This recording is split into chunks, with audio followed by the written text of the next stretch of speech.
Good morning. It says towards the end of the parsha, it brings down many kings that were from Esav or other kings before any Jewish kings came about. So it brings down Yovav ben Zarach mi-Batzra. Why did he have to say Batzra for? So Rashi explains, Batzra is from Moav and not from Edom.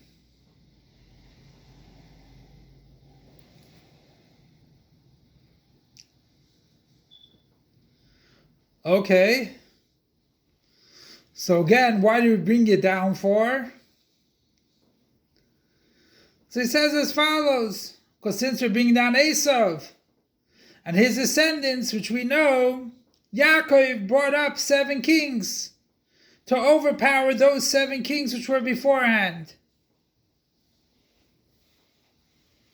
So all Esav's descendants, their kings will go down.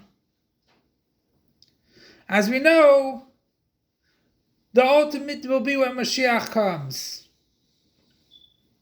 Because when Yaakov sent his presents to Esav, and Esav admits to him all the blessings, he says, why don't you come with me? I'll come when Mashiach takes care of Edom later. I don't trust you.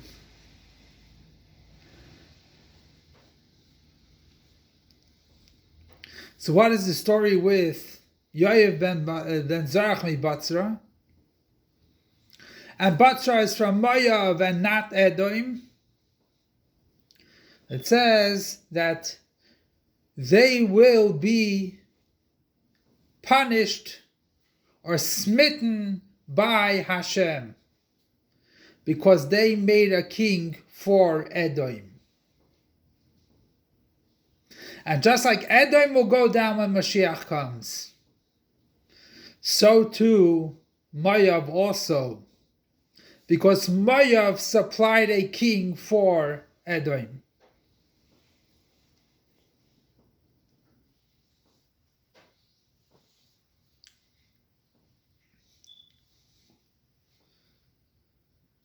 So now we see V'rav Yavoi Tzoir, that Esav will bow down to, will serve, will be under Yaakov, the younger one. So we have all these promises, all these prophecies. Why did Yaakov have to bow down? Why did Yaakov send presents to Esav?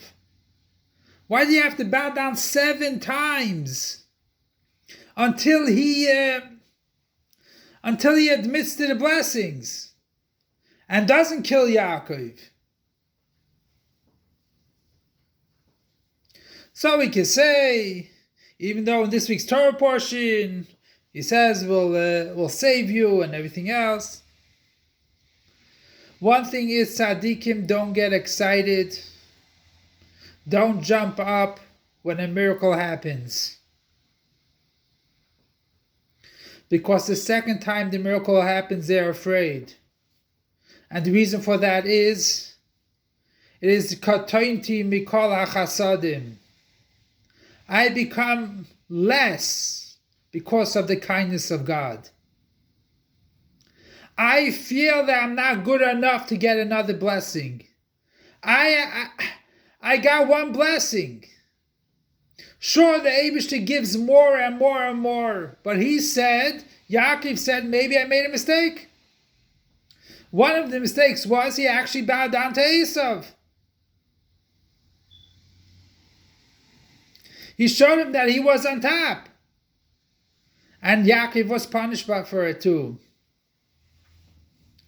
But the idea is that sometimes when you have to refine a person, when you have to reveal his godliness by him, sometimes you have to bow down.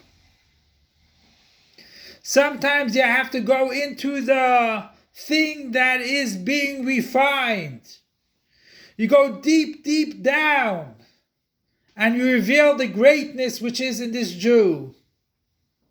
Sometimes you have to get into deep, deep. Sometimes it comes from above. A great light, and all the darkness dispels.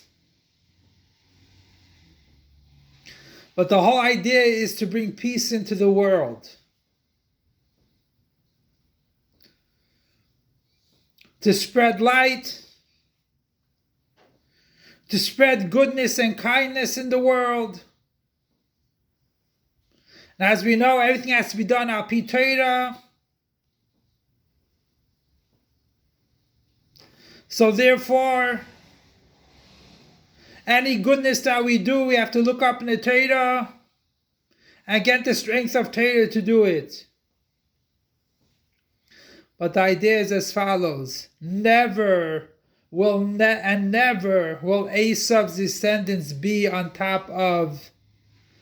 Never will Esav be on top of Yaakov.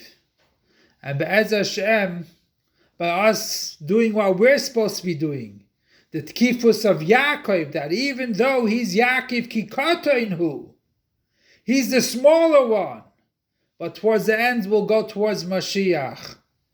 Long live our master, teacher, and Rebbe, King Mashiach, forever and ever.